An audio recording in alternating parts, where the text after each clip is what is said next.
Welcome, everyone, to Ladder Daily Digest. We honor creators, and we're happy to have Dr. Randall Bell back. Thanks, Randy, for coming on the show. Hey, Gene. Hey, Maven. Good to have you. Maven, thanks for joining as co-host. We interviewed Randy Bell last year. It's a great show. It's called Who the Hell is Randy Bell? And we figure out how Randy came to be Randy. And so you can go check that out. And also, Randy's been on Mormon Stories and Mormonism Live and various other places that you can look them up. But today, we thought we'd talk about the book he wrote coming out of COVID called Post-Traumatic Thriving. Give us like a little synopsis of what events transpired, thinking of coming up with a book idea. I got the idea many years ago for this book, actually when I was in my PhD program, because we were dealing with sociology and there was some elements of psychology coursework I had to do. That's where I originally got the idea. But what really kicked me into gear to write the book was years later. I was volunteering. It's a long story, but the short gist of it, I was volunteering in San Quentin prison. And the first time I ever meditated in my life, I was literally in a circle of chairs holding hands with two convicted murderers on either side of me. And while that sounds very harsh, and you know, that is harsh, but the guys in the room were the most docile, gentle, kind-hearted souls. They completely blew my mind because they seemed like anything but murderers. And I was so enthralled in the process that they went through to go from the macho, arrogant, denial, murdering heart, murderous heart, frankly, a life of evil, however you want to define that, into being what I was seeing and sitting there and meditating and really taking responsibility for what they had done. Being respectful of their victims and their families. And it just blew my mind, just the transformation.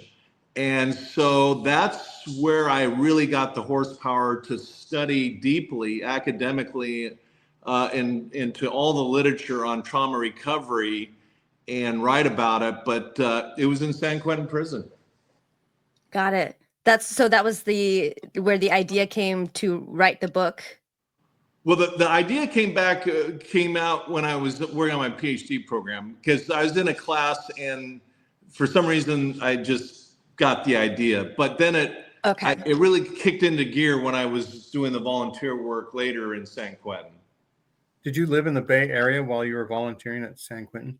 No, I live in Southern California, and long story short, I was on a flight in the middle of nowhere, and a guy sat down right next to me, and he goes, "Are you Randy Bell?" And I look up and I said, "Oh boy, are you so-and-so?" It was a friend I had known 15 years before in business, and his seat was right next to me, and he was actually on the board of directors of this outreach program in San Quentin prison. And I was the whole flight, he was telling me about the work that was going on in the prisons and the enormous success that they had, because most prisoners, a lot of people don't realize this, most prisoners are going to be paroled. So the question is, do you want a guy paroled who is going to re-offend, or you want a guy who is not going to re-offend? And their recidivism rate with this program is, as far as everybody knows, is zero. Nobody's re-offended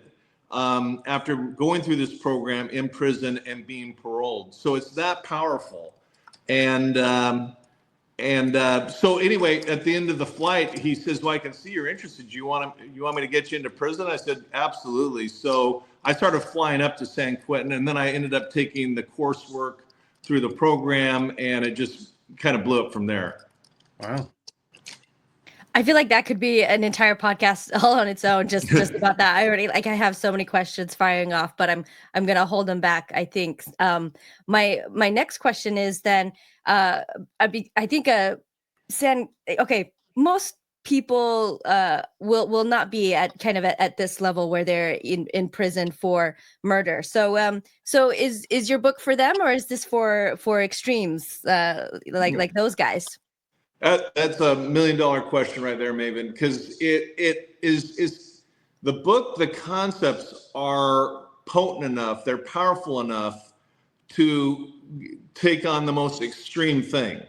But it's also the everyday. I hesitate to say everyday trauma because I'm not trying to minimize anybody's trauma. But I mean, one of the most horrific types of trauma out there is child abuse, and that is sadly profoundly common. So to answer your question, yes, it's for everything on the spectrum, and nobody's trauma should be minimalized because the book starts out with talking about the physiology, what's going on with the brain and amygdala and everything of what's the chemicals being secreted to understand our triggers. And so it applies across the board because the brain physiology is the same regardless if you committed a murder or you were abused in some way as a child or abused by ecclesiastical authorities or were in a car wreck. I volunteer, I'm in Laguna Beach, and there's a homeless shelter right literally down the street. And there was a lady there who was living a total normal life, and she was actually an executive with an aerospace company nearby, and she got in a car wreck. She got surgery on her back. She got addicted to opioids, and she ended up in the homeless shelter, getting divorced. The kids hated her, and she went through this stuff. And the last time I saw her, she had been hired as a dishwasher in a local restaurant, a very nice restaurant, and then worked her way up, and she was the manager at the front desk when I went into the restaurant. So the stuff just really works. And I'm not saying I invented it, but I compiled it from the scholars. I want to know, do people always know when they've been through something traumatic, or are there lots of types of trauma but that people are unaware is trauma and is affecting their lives? How would you answer that, or maybe put it in a way for listeners to recognize if maybe this applies to them, if otherwise they wouldn't think so? Wow, another great question. The answer is in the book, I have examples of people I know that I interviewed, and my own example. The example I used was I was born with a congenital heart defect, and I had open heart surgery when I was 11. And I didn't consider myself traumatized. I was too young, and I really didn't know what was going on. But I realized that there were manifestations of trauma because I hadn't resolved what I had been through. And the doctors and my parents were of that era where you just didn't talk about your feelings. It just wasn't discussed. So, but on the other hand, I interviewed Jerry Jewell, which I think, Mormon, RFM and Bill had on recently on the podcast. I went to high school with her, and she had cerebral palsy, and that's a lifelong trauma. It's a chronic disease. So, and there was a girl in my high school who was the head cheerleader. She was a year older than me, but she married a guy actually from my class. And one day she found out that what turned the corner in her house, and he had committed suicide and had lived a life of deceit and had blown all his money on drugs and hookers. And she was penniless. They had a very affluent lifestyle, only to find out that her husband had this secret life. So this stuff can happen across the board. It can happen to anybody. And it's a remarkably diverse. But that's really not the issue. The issue is, and as I said, to answer your question, some people, sometimes you have the trauma, sometimes you're kind of oblivious to it like I was. But regardless of what that looks like, the principles for addressing it are just frankly very well established. And that's what I tried to bring to the book, minus the academic jargon. Yeah, I want to speak to that too. I was telling Randy this beforehand. So you had gifted me a copy of the book a long time ago. And I remember thinking initially, just looking at it, I guess I was judging a book by its cover, and also by the thickness of it. I think I'll go ahead and kind of show here. It's just, and I used to be such a voracious reader, and as an adult, I find it incredibly difficult now for me to get through paper books. If anything, it'll be audio, but even then, it's just difficult for me. And so so it's been on my shelf. It's actually had a spot, right behind me here. But having you back on, and I finally started flipping through it, I realized like, oh, this is extremely accessible, very easy to read. Not that I'm not capable of reading things at a higher level, but it just takes a lot of concentration, and which is really in short order for me right now. And I think just that's maybe the average person. We've got stuff to deal with, and so. So that was something. And then the sheer number of stories in here as well, those always make things, I think, easier to read, and also easier to understand principles when you see it in someone's life, specifically, and including yours. And I guess to talk about the time, I guess, when it broke through for you, because you talked about going through a procedure where you're awake, right, and everything seems fine. You're very curious about what the doctors are doing. You're asking questions. You're engaged, so everything seems fine. And so it's not till after that's over that it finally hits you, and you just break down. And that's kind of And I feel like that happened with me when I lost faith in the church. And again, like, it's so hard because trauma is trauma to different people. But even just saying that now, I feel like I don't want to compare losing my faith to this very scary medical event that you had. And I just wanted to put that out there because I think you would understand that, actually. But that's what I was feeling initially, was like, oh, how dare I compare these two things. But it's the thing to remember there, Maven. It's not a competition, right? We don't win a trophy for having the worst trauma, right? And that's why I said earlier that everybody's trauma is valid. Having been both through the heart surgery and leaving the church, or finding out that the church had blatantly lied to me for my entire life, both traumas were mind-blowing. It's hard to compare them, or, like I say, they're not in competition with each other. Yeah. So you never need to apologize for, I have a niece who lives in South Africa with her husband, and they had a dog that they loved, and they just lost their dog 2 weeks ago. And I was just texting with her this morning. It was just very heartbreaking for her. And so losing a dog is traumatic, and I don't want to discount that or anybody else's trauma. And people can go through similar things, but have trauma for different events, I would say. I feel like I've gone through things that I was fine for, whereas for somebody else that would be life altering. And also maybe vice versa. The things that have been life altering for me are things that other people couldn't understand in that context. Like, why would that be? And so I think that's important to know as well, just so that we can, when we hear of what other people are going through, having that understanding can help us to have compassion. Because I think I feel like I've been treated this way, that if other people don't understand and they think that I shouldn't feel a certain way about a thing, then it's almost like I need to correct you. And you do go over this. This is, I think, actually in the appendices of your book, you have recommendations for how to treat people and talk to people, what to do and what not to do, what to say, what not to say. And that's also very helpful. So I guess I'll give that a plug real quick. But I think what made me draw the connection between your medical event and me losing faith in the church is that the moment that I realized, like, that I guess the moment that it was gone, I don't know. I just felt like things were falling apart around me. It's the whole, to use all the cliches, the house shattering around me, the rug being pulled from beneath my feet. I was feeling all of these things. I was staring out the window, and just as this, I guess, this feeling, it was really weird. But I'm just staring out the window. And because I can hear, like, the neighbor kids playing in the yard. The sky is blue. There's cars driving by.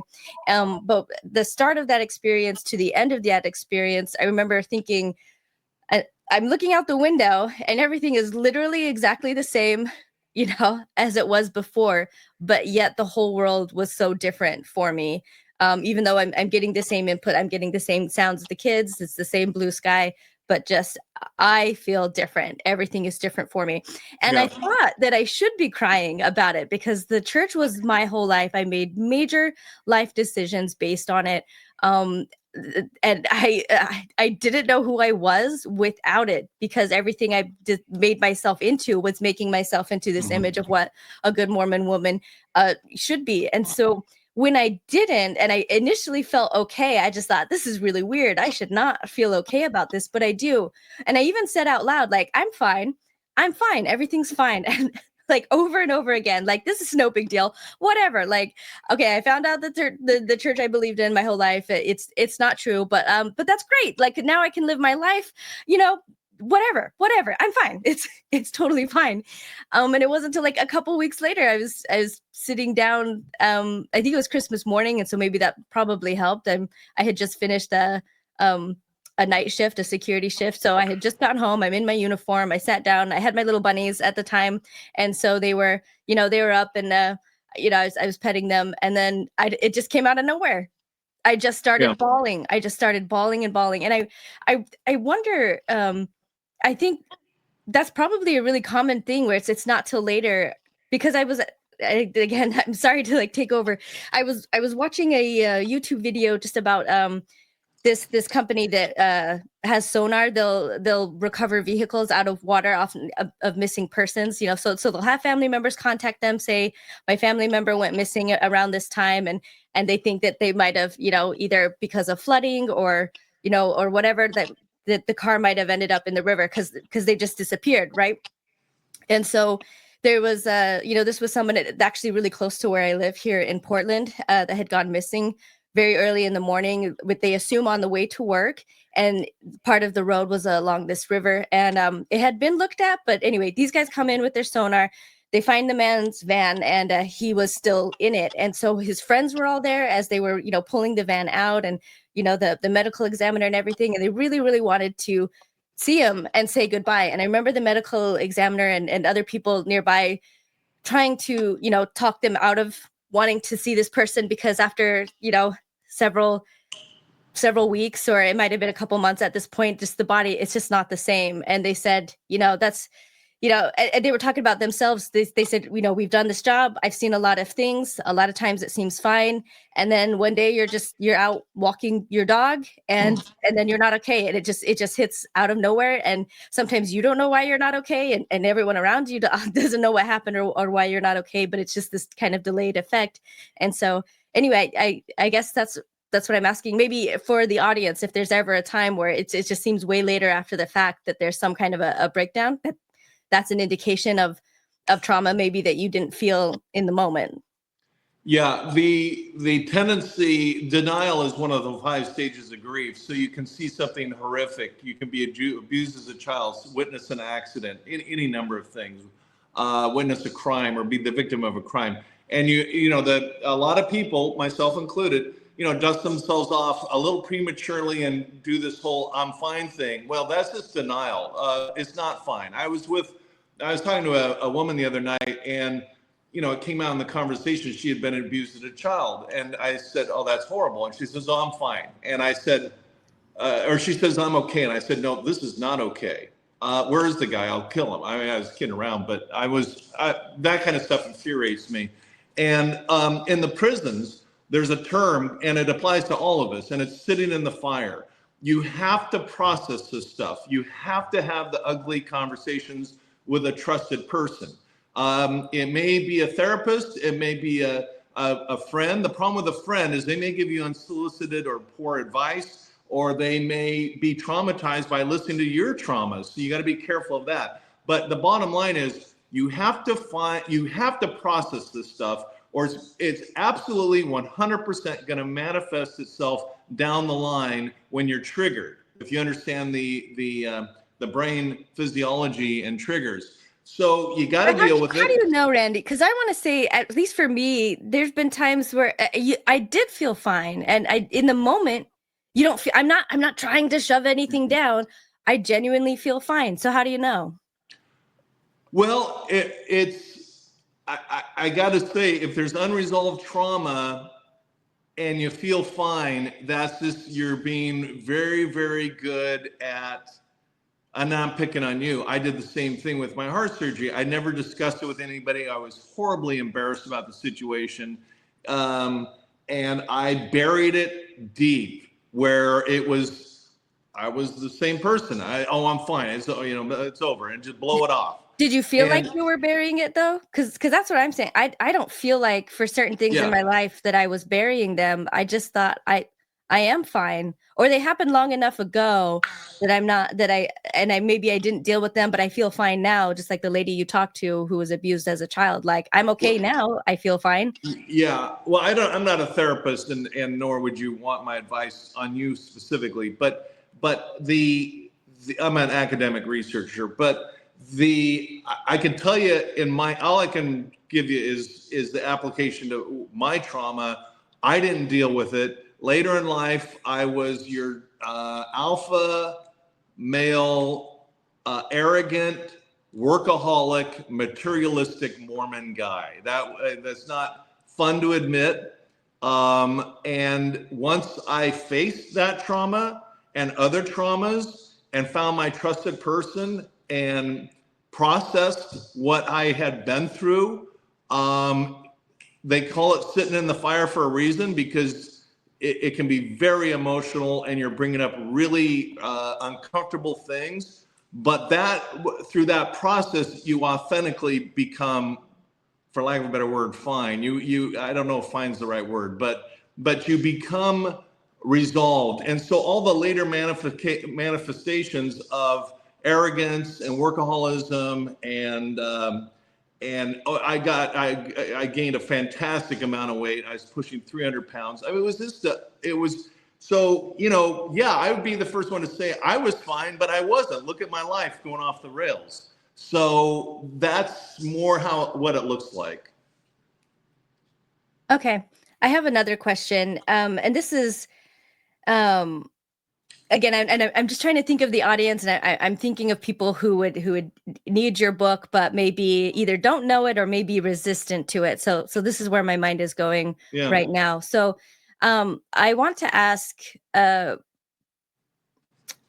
think resistance is a big thing that I've seen in myself, I see in family members, and I just see all around me, especially if it is for past trauma and you feel like you're fine now. The idea of getting back into that, of going back and facing it, I think is unpleasant for a lot of reasons. One is just because the subject matter itself is unpleasant. Two, I think it feels like sometimes if I do that, if I'm fine now and I actually go back into it, then I'm not going to be fine anymore. And if I just keep going forward, keep facing forward instead of facing the past, that's how I stay fine. But is that true? Is it true that by, ignoring it, and if I feel fine now and I just have this mindset of looking forward, that I'll be okay?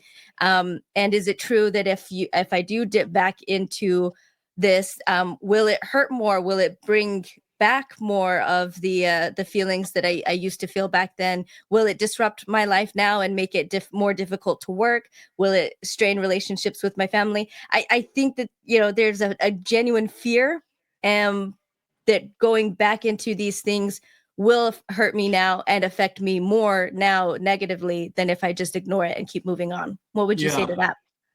Well, they call it sitting in the fire because it hurts. I mean, going back to these old situations, it hurts. There's no way to sugarcoat. This is not a cotton candy experience. It does hurt. And in the prison, I sat right in front of guys that were confessing to horrific circumstances, not just with the crimes they committed, but the abuse that they suffered as children, which is very common. One guy spoke the words right in front of me for the very first time, and I wasn't the only one in the room. I'm not pretending I was, but he admitted that his life was the product of his mom being raped. That is not a comfortable thing to say. And I was literally shedding tears, as was every volunteer and inmate in that room, for the pain he felt talking about that. So yeah, I'm not saying talking about it is going to be a walk in the park. It's the opposite. It's horrible. But I'll tell you something. When he spoke for the very first time of the trauma behind his life and what was motivating him to do horrific things as a career criminal, his whole, I don't know, the word countenance can be triggering, but his whole aura, whatever you want to call Demeanor. it, changed. Yeah, his demeanor there. Thank you. Changed dramatically because he saw the compassion in the room, and he saw the fact nobody was laughing at him, or all the things he feared was going to happen didn't happen. There was nothing but utter love and compassion for the guy. So, but I can tell you, it hurt like hell for him to admit that ugly reality from his own life, and that it caused so much trauma that he had a horrific life of being a career criminal. I can tell you, when he's paroled, he will be paroled. He will not go back to prison because he went and did the work, and it's called work for a reason. He did the work to resolve his trauma. That's right. Generational trauma is big. And I think about that in a Mormon lens of the generational trauma of polygamy, right? So we have polygamous families and different teachings that they had to live, and then things change in the church. And then eventually, stories are passed along and the church changes, and they have these cognitive dissonance between the lives of their grandparents or great grandparents and what they're experiencing now. And it's all through and through, just like Lindsay Hansen Park says, the Mormon church is still all about polygamy. And all leads, Lindsay said, and it's brilliant, all roads lead to polygamy. And think about it. When we relate all these concepts to Mormonism, Mormonism is a textbook case study in passive aggressive, passive, and aggressive behaviors, meaning that the typical Mormon mindset is we don't talk about it. We bury it. Yeah, we know that Joseph Smith did all these horrific things, but we don't talk about it. And if we do dare bring it up, then some of the responses will be aggressive, and that's not healthy either. And then a lot of people that remain in the church, and 80% of Mormons have left Mormonism, but for the 20% that remain, tend to be very passive. Those are all unhealthy behaviors. Being passive aggressive, being aggressive, excommunicating people, that's aggressive. Hear John DeLynn talk about how barbaric the process is, for just simply talking. We've all heard stories of people that are excommunicated and they say, Bill Reel, what did I say that's incorrect? And they don't want to touch that with a 10-foot pole. It's just the fact that you spoke, had the audacity to tell the truth in the one true church. Yeah, right. They admitted that. Because I've listened to Bill's. And they admitted that he was right and that the things he said were true. It's mind blowing. But those are all the Mormon Church gives us a wonderful viewpoint of what dysfunctional behaviors look like, where we bury our feelings and don't talk about it. The healthy thing to be out of is to dismiss being passive or aggressive or passive aggressive and be assertive. Assertive means that we speak the truth. We're not throwing furniture. We're not calling people names. We're not rude, but we simply tell the truth. And in my own family, I'll tell you, I bring up Joseph Smith's polygamy or whatever, and I'll bring it up because it's the truth. And I'm telling my siblings all the time, truth are not insults. It's the truth. That's all. I mean, it might inflame you and it might be uncomfortable, but it is the truth. And the Mormon mindset, like I say, it's dysfunctional, and that's why it's important to speak up politely, with respect, and factually. Having sources for what we're saying. But that's the healthy way to go through life. That's right. And so, Maven, unless you have another 12-minute question. No, I'm just teasing.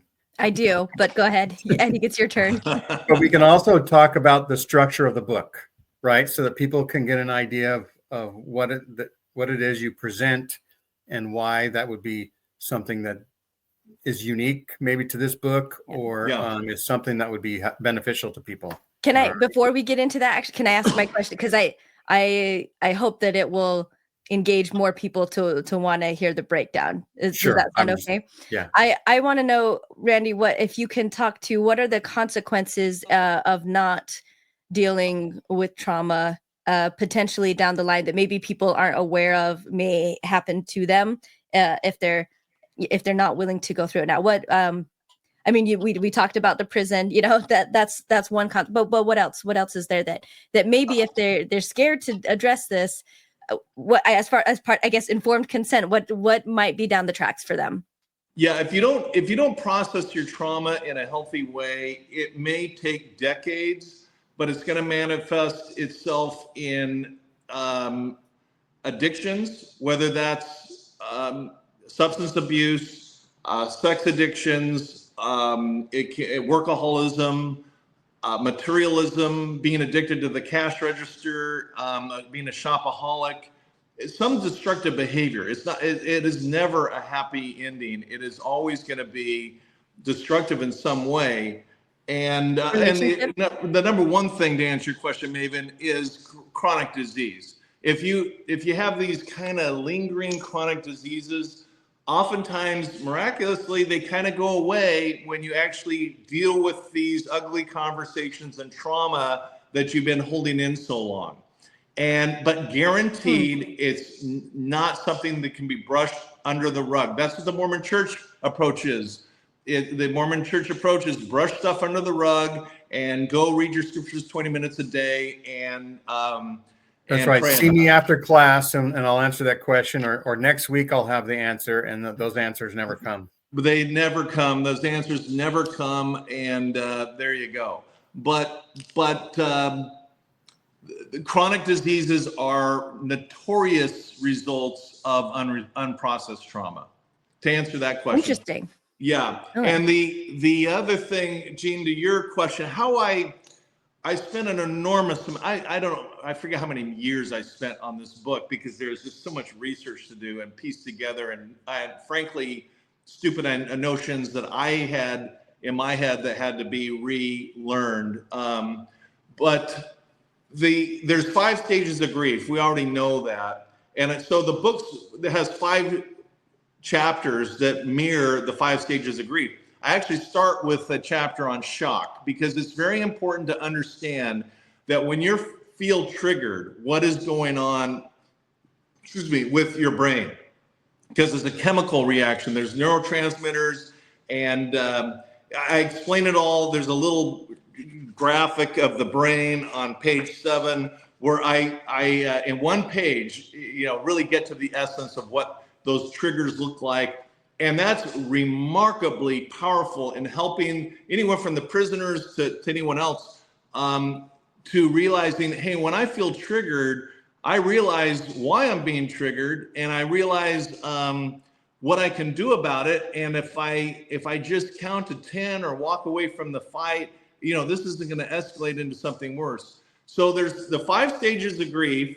And then the book ends, believe it or not, and some people already know this, but there's a big body of literature on post-traumatic growth. Now, I changed my title, I think, to something a little more provocative, post-traumatic thriving. But post-traumatic growth is a very established set of literature on par, at least in my opinion, with the 5 stages of grief. So it starts with 5 chapters on grief. It ends up on 5 stages of growth, and then there's 15 chapters total. I bridged those 2 together with kind of the intermittent chapters to bridge the 2 concepts. So that's how the book is organized, and it's very structured, and it's done on purpose. That's not to say that trauma is this nice and easy 15-step plan, because you bounce around. You might be on stage 14 and then you revisit the shock mentally, or you might be on stage 7 and you have some glimpses of what's beyond in the final chapters of growth. It's not that clean or that simple, but in essence, there are these 15 steps along the way. That's one thing I really like. Maven showed one graphic. Here's another graphic I can show here. There are so many things that are in the book that help paint a picture of what's going on. And so that I really appreciate all the things that you compiled in order to make the book more readable and understandable. And, pictures worth 1,000 words sometimes, especially when that picture has arrows and labels and structured in a way that helps, understand the things. Yeah. Yeah. And the one thing I learned when I left Mormonism, because those who are familiar with my story know that it was very shocking to me. So I did my best to wipe the slate clean, and I had the privilege of going to Egypt and Israel and studying Judaism and Islam, in those countries. And then I went to India and studied Hinduism and Buddhism. And the appreciation I got for what we call in the prisons, we call it grounding, because the term meditation may connotate something that is not meant to be said. But between the concept of sitting in the fire and grounding and learning basic Buddhism, basic Buddhism, I'll tell you, those two practices by themselves are miraculous. And that's not an overstatement, because I've seen the most horrific traumas experienced by everyday people, and it is successfully processed with those two things. And I'm wondering, is this these techniques and things that we're learning about in your book to deal with past trauma, they can also be used when going through current trauma, would you say? I'm wondering, are there things that we can do or know ahead of time, so that in the future, if we happen to be going through something that we know is going to be a traumatic event, that can maybe actually reduce the trauma that we're experiencing in the moment, like when it happens? Yeah. I mean, Maven, you brought up earlier this concept, or maybe it's before we went live, but the concept of complex trauma. Complex trauma is simply having more than one trauma that you're dealing with. And frankly, virtually everyone in life, no one's going to get through this life unscathed. We're talking about a skill set that everyone I know, I guess it's conceivable you have just this enchanted trauma-free life, but I have never seen it. But it's not only usually one trauma, it's complex trauma where it's layered on. So having this skill set, whether it be past traumas or traumas that we're currently going through, or looking forward, knowing we're going to face traumas, it's a skill set that just gives us a healthier, and I don't pretend I'm the health, the poster boy of healthy mental health, but I can tell you I'm far better off, and anybody is far better off with these skill sets, because when something comes along, there's I don't know the right term. I don't know if it's calmness or just a better understanding of the landscape and that these things happen. But clarity. It's just clarity is a nice word. Thank you. That helps us in dealing with that. So that's kind of my best shot at answering that question. Okay. And then you gave a quick overview of how the book goes. Did you want to go in more detail kind of through the table of contents for this, or are you open to more freestyle questions? Whatever you guys want. We can, I can just, if you want, I can go through the 15 topics quickly and say a word or two about them. Would that help? Yeah, let's do that. Yeah, okay. Chapter 1 is shock, and understanding that's why a lot of people say they're fine, because the human brain is really remarkable, and it understands our limits. And when we've hit a threshold of trauma, we go into shock, where we're literally, it alters our memory. It protects us from ourselves and the trauma we're going through, and you can literally forget what's happened. That's why people can have such interesting memories of their past trauma that don't really square with reality because of the issues of shock. So in that chapter, I really try to explain what is going on with the neurotransmitters, with the brain chemistry, so that what it accomplishes is people feel like, wow, maybe I'm normal. This is a normal response to a traumatic situation. And with that assurance that we're okay, this is normal, that in and of itself contributes to healing. Chapter 2 is denial. We've kind of talked about that, the I'm fine, and shaking it off too early and admitting it's not okay, it's not fine. Excuse me. Number 3 is anger. I have a section in the book called "If You're Pissed, Be Pissed." Anger is a healthy emotion as long as you don't hurt yourself and you don't hurt others. But being pissed off is perfectly fine. And in the church, it's a sin. Contention is of the devil and all that nonsense. No, anger can be justified, and it's okay to be angry. Just don't hurt somebody and don't hurt yourself. Number 4 is bargaining. A lot of times I see this, in the church all the time. People are learning these horrific realities of the church's hiding past history, and they try and bargain and nuance it and all of that. And I wish them all the best, but bargaining it typically falls flat in the end. Number 5 is depression. Depression is, again, very normal. If it goes more than, I forget the number, it's in the book, but what the psychologists say, but depression is normal. If you're depressed, you're okay. But if it goes too long, you really need to seek some help. And I forgive me, but I don't remember that period of time. And I don't want to misspeak. So that's section 1. Section 2, where I kind of bridge things. Section 6 is to confront it. That's where you sit in the fire, have those uncomfortable conversations. Chapter 7 is sorting it out, kind of, organizing our thinking of what exactly happened. Chapter 8 is kind of one of my favorites. That's experiment, because that's where you're trying different things. Hey, the Mormon church didn't work. Maybe this belief system will, or maybe that belief system will. Or maybe just wipe the slate clean for a while and not worry about it for a while. But experimenting with different worldviews that we never even considered, in the church. Number 9 is kind of a sense of acceptance, realizing that, that stuff that happened was not fair. It made us angry, but at some point we kind of make peace with it at some level.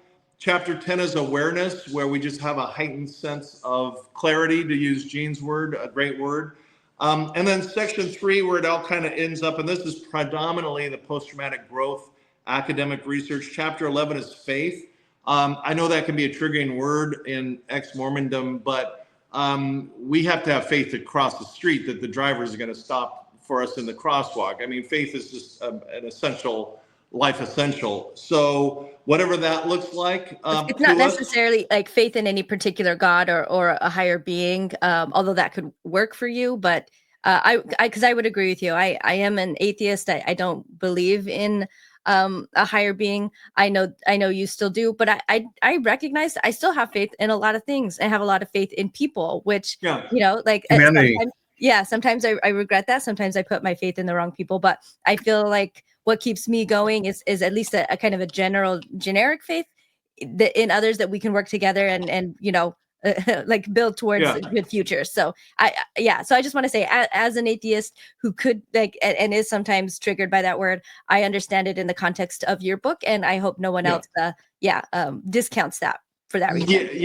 There's 2 basic broad definitions of faith. One is religious faith, and the other is more just faith that if I pay my taxes, I don't go to jail. Whatever. I have this dumb example, but I'm talking about, it's faith on the broader term, but it also means re-examining, our worldview, whatever that is.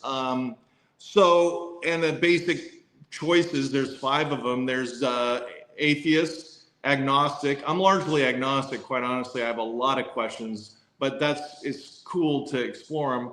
So there's atheist, agnostic, there's deist, a belief in a creator, but that creator is not particularly concerned about us. Spiritual, which can be a very active type of belief, but it's not religious. And then theist, which is what we associate with theism. And so, yeah, and I'm not here to tell anybody what to do. I just know what works for me. So then the next chapter is 12 connection. Like since leaving the Mormon church, I made a whopping ton of new friends. It's really quite cool and very diverse. Some of my friends are in all those 5 worldviews. I made friends in every category. Because my friendship is not dependent on you having to believe what I believe. That's just not how it operates. Number 13 is forgiveness. That also can be a triggering word for some people, but it's basically, I explain it better in the book. I'm going to try in 10 seconds. Number 14 is resilience. Is kind of realizing that, hey, maybe we have this ability to bounce back better than we gave ourselves credit. And then chapter 15, the final chapter, is gratitude, which is a weird word for trauma recovery.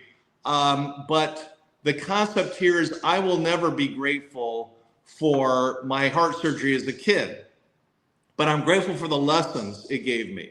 Because when I see a kid in a wheelchair or struggling, being a tall white guy in Southern California, I don't know that I would have the empathy that I do have when I see a disadvantaged kid.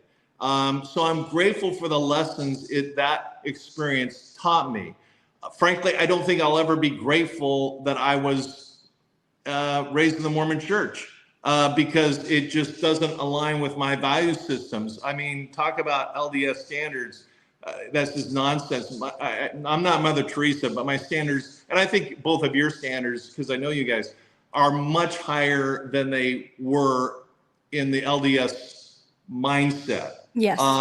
So we can be grateful for that. Not grateful that our lives were jacked and hijacked, and went on missions and set kids on missions and paid all this tithing and all that. I'm not particularly grateful for that, but I'm grateful that for a number of things that have come out of the experience. So that's where we ultimately want to end up is a sense of gratitude for the lessons and the good that has come out of been through such a somersault disastrous event. Brilliant. That's right. Well, one thing I liked about your book as well is that you talk. I mean, in the beginning, you have people that have give recommendations. Like sometimes in the back of a book, there might be 5 or 6 people that say, "I really enjoy this book. Dr. Bell does a great job explaining things," or whatever. But there are 21 examples of people talking about the importance of your book. And I was struck with the fact that, like, for Mormonism, we have like the 8 witnesses and the 3 witnesses. And I think Mark Twain said something about, I wouldn't have been more impressed with this book if all of the 8 witnesses were related to Joseph Smith, right? Or something like that. Yeah. And while some of these 21 people might be your friend, I'm thinking that none of them are your brother or sister or cousin or anything like that, or mom or dad. That's a great point. Yeah, it is a good point. No, it's gotten some great feedback and from a very diverse group of people, everyone from the media, medical journals, and it's all in the back of the book and throughout the book. But frankly, I wrote the book for selfish reasons because in the end, I think I was processing my own trauma, not just my childhood heart surgery, but frankly, Mormonism itself and other traumas, that. If I recall correctly, were you still Mormon when you started this book? I think I remember hearing that. I'm glad you remember that. Rewrite. I kind of forgot. Yeah, I started the book as a TBM and I finished the book out of the church. And so frankly, just real quick, I mean, our audience is mostly Mormon, but TBM stands for True Believing Mormon, if there is anyone that wasn't familiar with the acronym. Yeah, sorry, thank continue. you. Yeah, I started the book as a True Believing member at TBM, and I finished the book out of the church, and I had a draft done in the first stages, this is embarrassing to admit, but I'll admit it.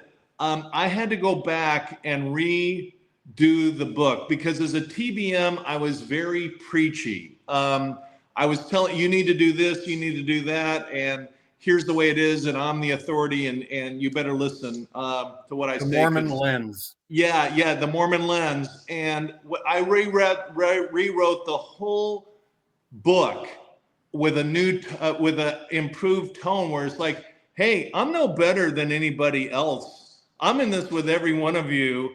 In fact, you may be ahead of me, frankly. I mean, I didn't explicitly say that, but that was the tone where it's kind of like, let's get off the high horse and pretending that I've got something that's magical that nobody else has, and admit that I'm human like everybody else, and I'm working through this stuff like everybody else. And yeah, I've done a lot of research and I've hit the books hard, but knock off the arrogance and the know-it-all tone. It was wrong. Great. I'm thinking of an interview we just did with Megan Connor. Have you been on her show? No, I have Okay, not. I bet we'll try Make that to happen. connect you because her show is kind of is about this thing about thriving really and like new chapters of life, getting past trauma, I Traumas. guess. She talks about this a lot, and we just talked about it in we just did an interview with me where I talk about behind the scenes at Mormon Stories, what it's like to have been working for John Dehlin, especially with all of the Gen Camp stuff that happened, which was just a former employee who had a lawsuit against John Dehlin and then also a countersuit. So that's just a real quick snippet for anyone not familiar. But one of the things we talked about was that Gen Camp, who ultimately, so John won a defamation suit against Jen Kemp. She accused him of sexual harassment at work. One thing we do know about Jen, and this is public information, is that she was abused as a child. And this was something that, Megan had talked about because she was also abused as a child. And yeah, just talking about how these kinds of past traumas do trigger and lead into, I think we can all see how maybe that this unresolved trauma for Jen ended up into, blowing up into this thing or feeding into this lawsuit and these false accusations. But also, I think we all agree that in some ways that Jen believes this new story that has come out. And I don't think I'm actually giving a very good, maybe if you listen to that interview, it's better, or listen to Megan talking about it in general, that it's not always really obvious ways, I think, that past trauma, when it, I guess, like blossoms in some other way to negatively affect your life. It doesn't always maybe seem like a really obvious connection, but I think that it could be there. Anyway, I wanted to just bring that up as an example. And again, I do think you and Megan would be at least a very relevant topic on her show, and a good connection to make between the two of you. Thanks. What's the name of her show? So she's changed it. It was originally Third Verse, right? And I feel bad. Is it New Life Revolution? Midlife Revolution. Okay. Yeah. And I'm so bad. Megan is my friend, but I don't know why, like, it's her podcast name. Really, it struggles to stick. And maybe it's because Third Verse is in there first. But, but that's like what her whole channel is centered around, is kind of moving beyond these things. So if she doesn't have your book, she definitely should. I know she would absolutely love it. And so we'll try to get that connection going. Cool. I wanted to ask another question about what about maybe like ongoing trauma or trauma like that's maybe out of your control. And my example I'm going to use is right now. I guess we're getting a little bit political with the election that happened, and with a lot of things happening now. I know there are a lot of people who feel very unsafe and very unsure and uncertain in the world.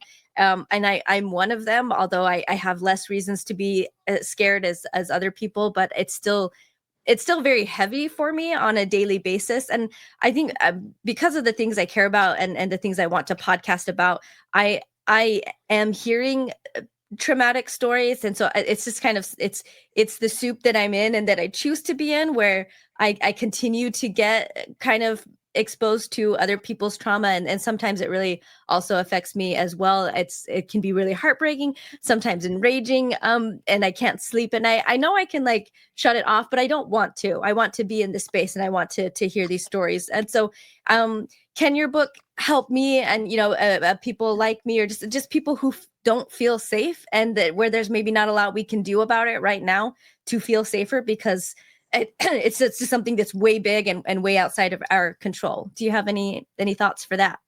Yeah, at the start of the book, one of the things that I think a psychologist recommended I do is add some language about, hey, if don't go through this book if you're currently going through a trauma. Do what you can to get it resolved, or the trauma ends. And this is more Seek a book professional help. in the context of dealing with past traumas. But, in terms of continuing trauma, which is what you're really asking about. Yeah. Or it could be both, because I feel like I could go through some past trauma and learn from this book, but I'm also currently going through trauma. So, yeah. I think you'll handle current trauma, which is not my forte. It's not the focus of my research. Good to but know. I think you'll handle it better if you have, at a minimum, processed the past traumas, using the principles that the top psychologists are talking about. Thank you. Yeah, that's the best answer I got on that one. Okay. I do have another question, but I feel like I want to give Jean a turn so that I don't. That's right. We'll let you give your question. Okay. So this is something that I've told about previously. I just have some curiosity around this. So November and December were kind of rough months for me, but I had something really interesting happen in December where I was feeling, I guess maybe similarly to when I had my faith crisis, that I felt weird about how okay I was. And so I'm just curious what your thoughts are on this situation. And so, like I said, in general, I don't feel very safe, but I feel safe, like where I live, at least physically, like I feel like I have a good neighborhood. But in December, there was a shooting right outside my house, and I just happened to be in the living room when it happened. Mm-hmm. And it's funny, I had my headphones on, I was listening to a true crime podcast, and you might actually cover this kind of in your book, maybe in the shock chapter, or just, but our brains, I know that like human beings have a tendency, like when things are happening, to maybe not necessarily believe it, or not bring it all in. And that's kind of what you were saying earlier, that our brain knows its capacity, and so it doesn't allow us to maybe take everything in. Anyways, so I heard the shots. I heard pow pow pow pow, and my instinct, first it was that it just happened outside. That's what it sounded like. But then, like almost immediately, like instantly as I heard the shots and thinking they came from outside, my brain just kind of rewrote that and was like, no, that doesn't make sense. Because I live in a safe neighborhood, and I've never heard that around, and I'm listening to a true crime podcast, so maybe that was just like some background noise, some B-roll kind of sounds, but it didn't fit with where I was. So I kind of had to like go back to, I was like, no, I pulled my headphones off. I kind of stood there for a second, and then I looked out my window, and it's just like right there, I saw the guy running, like he tucked the firearm in the front of his pants, which was weird to me. I don't know, because that seems like something that they would do in the movies, but I think a real person should be smart enough not to do. I mean, it's Darwin Award level, like ever, I think, to tuck a firearm, in the front of your pants as a man, especially one that you just shot. That's going to be a little bit warm, Anyway, that these are just like little minor details, I guess, that I caught, that I'm just kind of like, what? Why did that happen? But I see this guy do that. The getaway car was like right in front of me. This guy gets in the getaway car, and they peel off down the street. And initially, my first thought was like, oh, maybe I should get the license plate. But first of all, like they were gone super fast. And then I also didn't want to like run out my front door and run out the street, after bad guys. My next thought was who did they shoot? I assumed they were shooting at another person. So I opened the door. I made sure that, they were long gone out of sight. And then I took off running down the direction that it seemed like they had been shooting. And I thought I would hear like people shouting or yelling or moaning or, something. I was, because I have some CPR and other like medical training. I actually have training on filling bullet wounds, which you need stuff for. I didn't have stuff. I didn't think of that, but I just thought like, I want, if there's somebody that needs help, like that's who I would rather help first rather than trying to chase after a license plate. So I did that. Nobody was shot. Nobody was hurt. I didn't find anybody. I actually knocked a couple doors because I was so weirded out that it was just dead silent and it was really dark. And so I was just like, what? I was just trying to figure out what happened and if anyone needed help. So anyway, it ended up just like being property damage. So I did give probably one of the most useless witness statements ever to cops. But anyway, that was all like, at night. And I tend to have trouble sleeping, but that was a night that I didn't. I was tired. It was about like 8 p.m. ish when all of this went down. And it was about 10 p.m. ish that I was, done talking to the officer that had come. And I fell asleep easily. I slept like a baby. At no point, I didn't ever feel scared. I didn't feel any adrenaline. There was no like adrenaline burst at any point throughout this whole thing for me. And for me, that's the thing that stuck out to me the most about it was that like, I think that's weird. And I don't know if it's just maybe it's because of training that I've had, medically and just part of security that I just knew what to do. So it wasn't a scary thing for me, or maybe this is trauma that might manifest later. I don't know. I really genuinely felt fine in the moment. I never felt scared at all. If anything, it was more bewilderment. I almost felt like I don't feel like I feel like this is like a TV show and not real life. And I just feel weird that this happened like right outside my window. What are your thoughts on that? I think you just perfectly and ideally demonstrated sitting in the fire, because if you had kept that all internalized, because I think, being at some level a witness to a shooting that's not an everyday thing. That is traumatic at some level, but by talking about it, you're going to process through it far more successfully than if you had bottled it inside. And that's really a key point of the book, is getting people, giving people the clarity and the courage to deal with it. Now you're talking publicly on a podcast about it, and that's cool, but I had several friends that I told about it. Jean was one of them. Privately, yeah. I felt bad doing it because I knew like I almost felt I like couldn't sleep that night.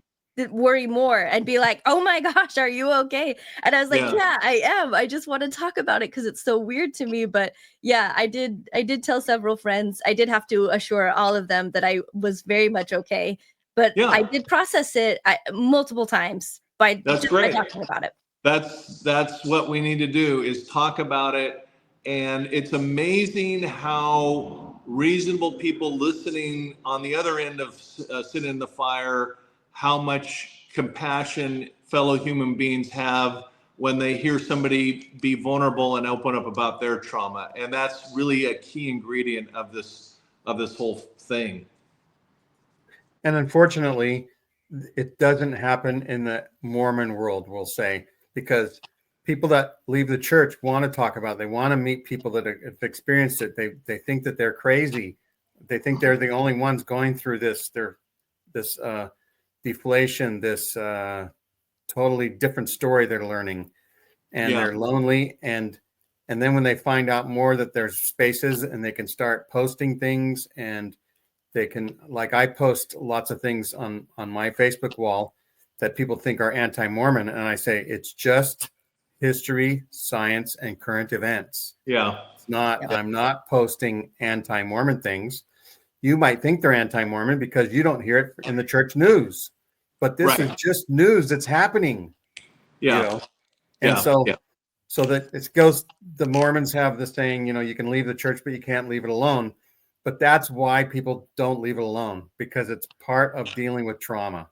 And that's why I just had lunch. I think I mentioned somebody, but I had lunch with Sandra Tanner this week and John DeLynn. And I tell John, and I'll tell you guys, Gene and Maven, and I tell RFM all the time, and I tell Bill Reel and Rebecca Biblioteca and Landon. And I tell all the podcasters that I know that, I'm not trying to rile anybody off or up or piss anybody off, but I think you're, in my mind, the way I think, you're doing God's work. Whether I don't care if you're atheist, it doesn't matter, because whenever the truth is told, that's going into the realm of the divine.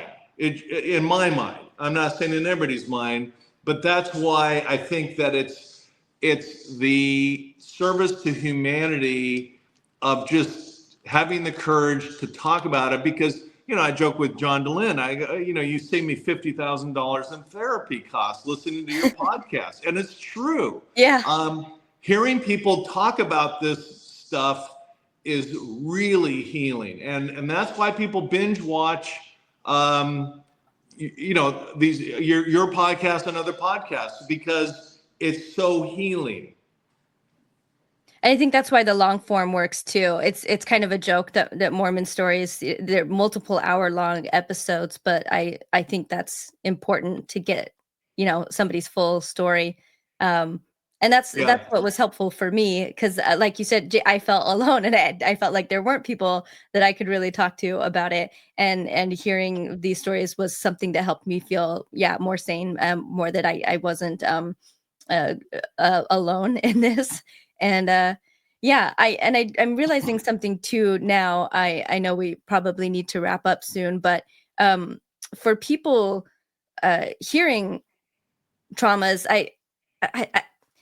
one of the things that this is something that I feel like I've improved over the years is being able to talk to people, because I'm the kind of person, and I for sure know that we'll have viewers that feel this way, where we don't want to share trauma or talk to people about it because we don't want to bring others down with our trauma. And that's, I think it's a legitimate concern, because we absolutely can do that. Some people, especially if they can't get out of it, it can be toxic to another person. And so I guess I've just learned to trust people and do it anyway. Maybe I still don't trust enough with some things. When I'm immediately going through pain, I still want to be by myself and work it out. I talk after I've had at least a little bit to deal with it on my own, maybe cry it out a little.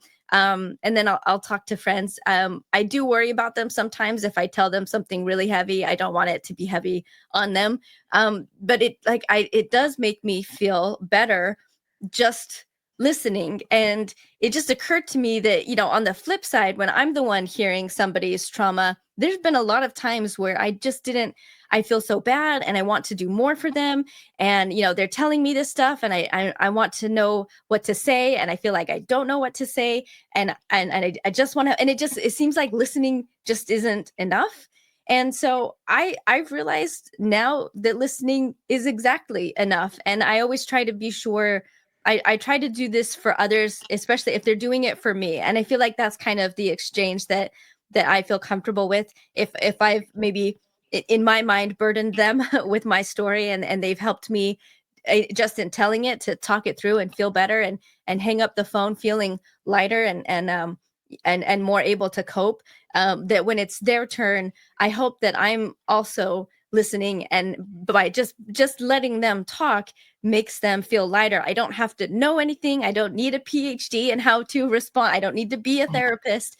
There are certain things that should be known, what to do, what not to do, and that's also in your book. We could talk about a little bit more, but I just wanted to put that out, maybe also for the audience, that just hearing other people's trauma and listening alone by itself, without having no advice, you don't have to do anything to fix it for them, right? Or tell them what to do, or what to think instead, anything like that. Just listening to them talk it out will help them to process. It will help them to get it out of their system, not completely, but at least I part think of the healing process. And there are things that can be said that definitely don't help, and that do. And Randy, you address that in your book. Another great point you brought up, Maven, because if you're on the listening end of things, you're just showing up. Just showing up is powerful.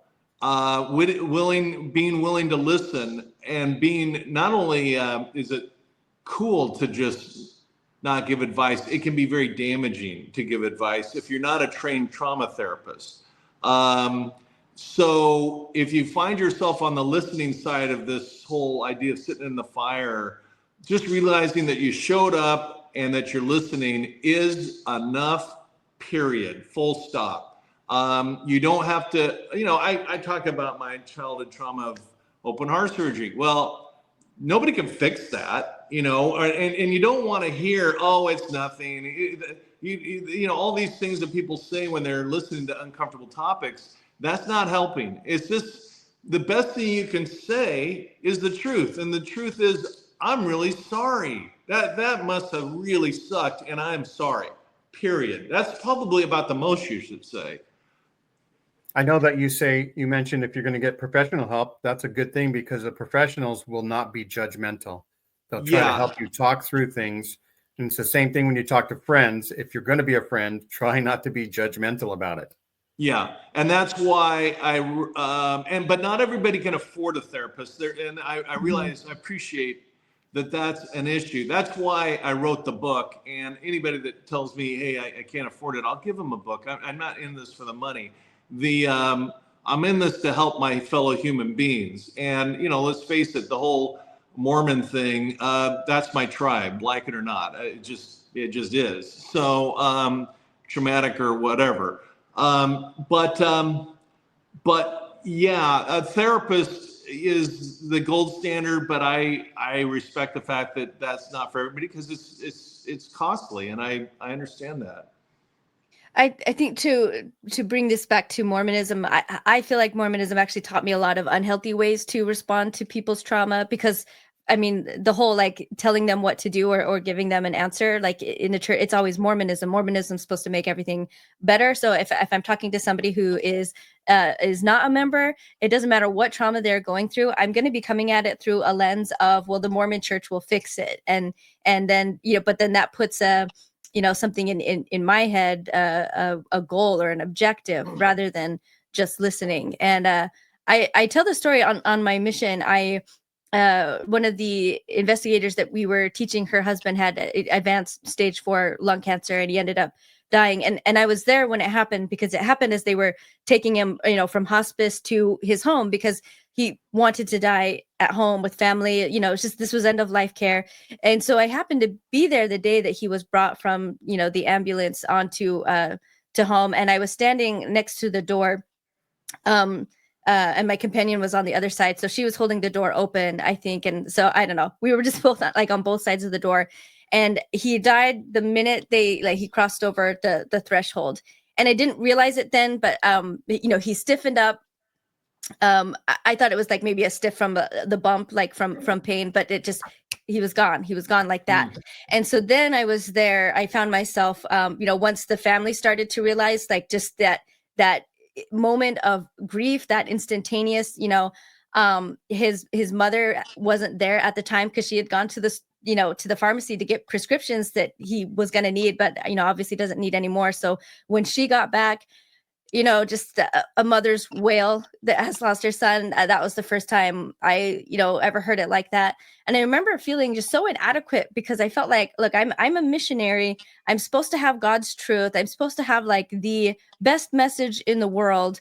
Right. And if there's a fix, you have the fix. Right. And the most comforting thing in the world in exactly this situation. But yeah, I felt so inadequate and so unprepared. There was I don't know when she showed up, but there was a lady from the county that came, and it was her job to stay with the body, I guess, just to make sure family doesn't bury themselves in the backyard or whatever. She was there, for and she just had like paperwork and stuff. She just like plopped herself on a couch, just kind of out of the way, let the family grieve and whatnot. And, and so I ended up going up to her and saying like, I don't know what to do. I don't know what to say. I don't know how to help.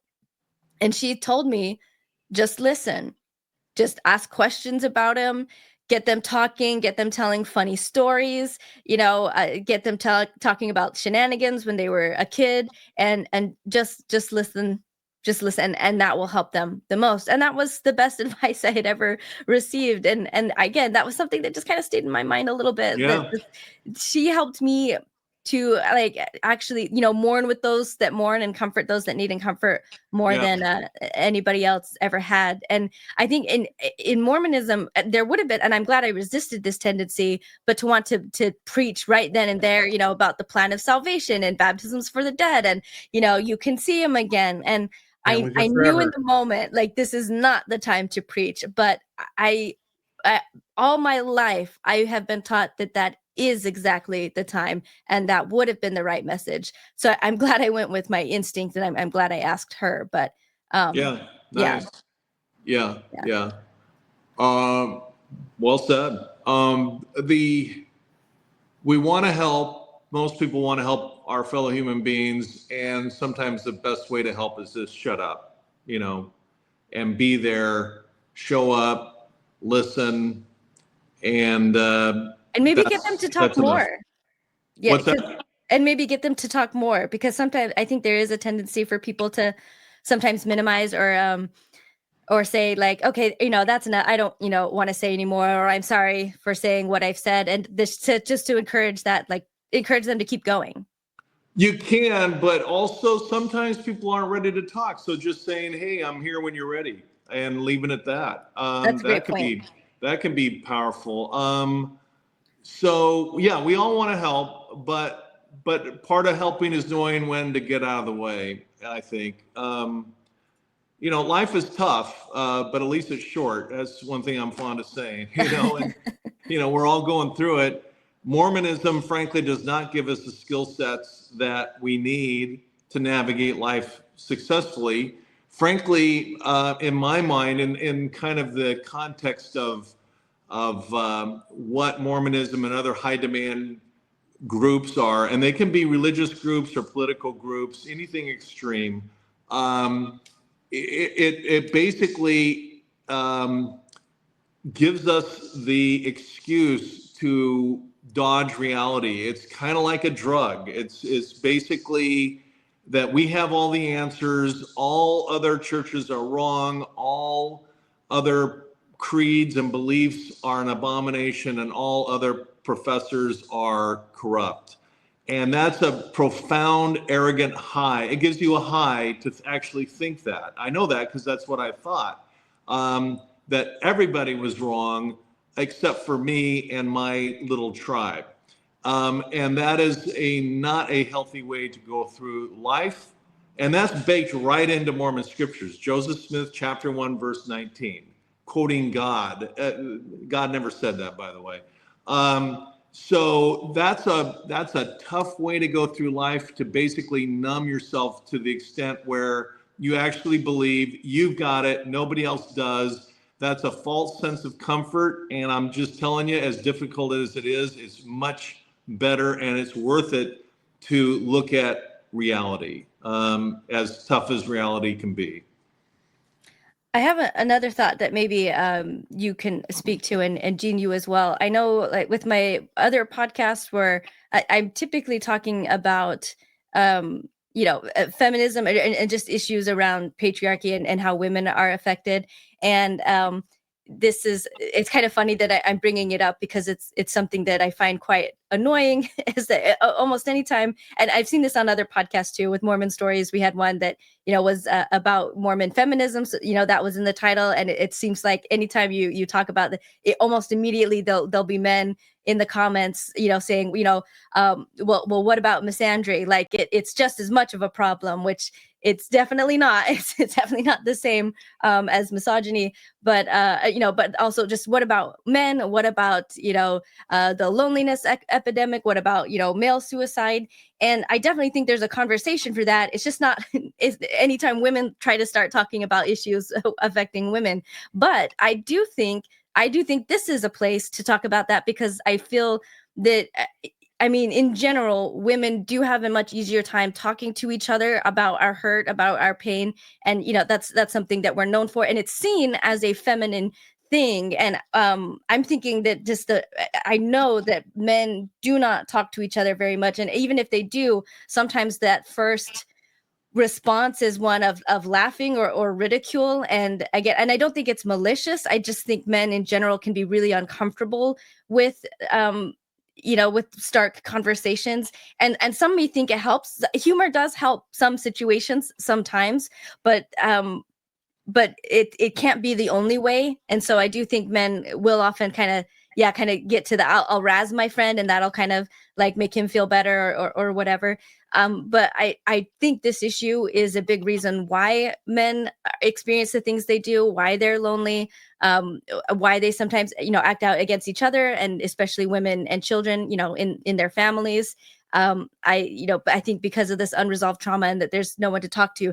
Do you have any thoughts on that, as far as like men really needing this skill, and being part of why maybe men do the things they do? Is just this lack of almost any outlet to actually talk about these kinds of things. Yeah, I mean, I can. Or am I overreaching? You can tell me if I'm overreaching. I don't know that you are. I can't speak for women for obvious reasons. I think it's more of a. I see it personally as kind of more of a human thing. Whether you're,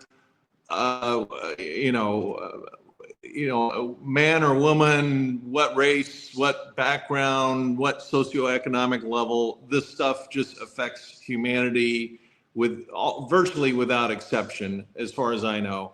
And that's how I see it. I'll just say on that topic, fortunately, that's one thing I didn't have a hang up on as a active white male straight Mormon, was because when I was a kid going through my heart thing, my cardiologist was a woman, Dr. Joan Coggins. I love her to this day. And she was somebody who saved my life and I really looked up to. And as far as her being male or female, I was indifferent to it. She was just who she was. She was brilliant. And my cardiologist today is a woman. And my flight instructor has been a woman. So I've been fortunate in my life that people that I've really looked up to are not always the people that look like me. So, and I'm okay with that. And but so I would just say on the feminism thing, I don't profess to have an expertise on it, but not every tall, white, straight guy is a jerk. At least some of us try not to be, but yeah. I guess I'm saying, because I know I can't speak for male experience, but but besides the people coming to my podcast and saying, what about men? If you're going to talk about women, I do have male friends that have expressed this, that especially in divorce, I've heard a lot of men say, there was nobody to talk to, or there's no community for me. And so so it's just something that I've heard, and but you haven't experienced, so I guess maybe you haven't seen as much if it's. I'm not trying to discount that women have been through hell. And I'm not either. I'm actually trying to focus on the men for once, as people wish I would, because I think this applies. Yeah, I have an expertise in certain lanes, and that's a topic that I think one of the most ridiculous thing are men having discussions on feminism. I mean, it's just, what expertise have you got? Because you have not experienced the other end of that. I feel like maybe I shouldn't have brought up that part, because I feel like my real question's getting lost in that. Do you, and in your research, like, have you not had men say, like, I don't have anyone to talk to, or I haven't had anyone to talk to, or at least I feel like, even like men will say, like, I have friends and I'll drink with them, or or they might be like church friends, I can do these activities with them, but I can't have a real conversation, or I can't say I'm unhappy, or I need help. Is that something that you've noticed? And then, Jean, I'm curious if you've felt this way in your life. I feel like I've heard men say, I want to be able to talk about things like I see, my wife can do it with other women, but I just can't, or there's not anybody in my life, even among my friends, that I feel like I can talk to. Yeah. Yes, the answer is that does come up a lot, because there is in San Quentin prison, there's I forget what it is, 3-5 year waiting list to get into the Insight Prison Project, the group that I was involved with that does this trauma training.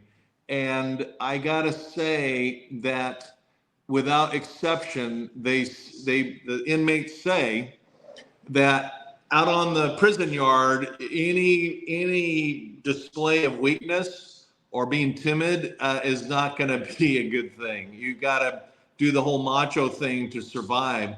But once they get into the program, I don't know if the word is softens them up, but it softens the heart. That's for sure. But they're thirsty. They're hungry for getting in touch with, this sounds so cliche, but they're getting in touch with their real feelings, because on the prison yard, they're tough and they're macho, but at night they're crying themselves to sleep and they're peeing their bed. And that's very literal and very common, because the trauma is just eating them alive with the whole array of what they're going through, and the damage that they've caused, the guilt, just the whole enchilada. It's not good. So there is even in the most tough environments, and it doesn't get tougher than prison. That's where all the nonsense and hyperbole goes out the window. These are real situations. So the principles we're talking about are if they're powerful enough to work there, they're powerful enough to work with the stuff we deal with. And there is a thirst amongst men, and they're hungry to have these conversations. They just don't know how, oftentimes. And guys coming out of the church, and women too, as best I can guess, because I can't speak for women, need a community to sit and talk this stuff through, because it's mind-blowing. It just is. It's mind-blowing, and it's shocking, and there's enormous amounts of anger, and there's enormous amounts of, hey, let's nuance this and denial. We got to create more and more conversations like this podcast, the other podcasts, and keep the train rolling. The church hates it. They want us to go away. Oh, yeah. And just not talk about it. Well, I'm here to say that is 180 degrees wrong. We should talk about it. If I'm ever caught in a lie, let me know and I will apologize. But I've never heard a general authority say that ever. They don't come out and explain, hey, you kind of owe us an explanation on this, because I was taught this or that my whole life, and now you're admitting in your weaselly little gospel topic essays buried 4 clicks deep on your website that the Baptist minister down the street was actually telling the truth, and you were lying and you were covering up. So where is that example set in the Mormon hierarchy? It's not there. So that's kind of a rant for the day, but this is real stuff, and we need, men or women need a community where they can really open up about this stuff. Yeah, that's a good point, because even though women are better at talking with friends about things, not every women group is safe, and I would say Relief Society is one of them, and because it's a place where, in patriarchal systems, women uphold the patriarchy. We are just as much responsible. And I don't know how many times I saw this throughout my life, that if there's a point where in any kind of Relief Society meeting, someone starts to be vulnerable, there's a limit that you will hit before others will come in and basically uphold the patriarchy, or kind of start to minimize what's being shared, because it starts to get scary when you start approaching maybe the reason behind what's causing us pain. And there was a Relief Society broadcast that I think really showed this. It was a question and answer. It had Sherry Dew, it had Bonnie Corden, I forget off the top of my head the other women that were in it. One of the questions was, about feeling really disrespected and dismissed by male leadership, and how to deal with these feelings when you feel like that you're showing up and you're doing this work and it's not being respected.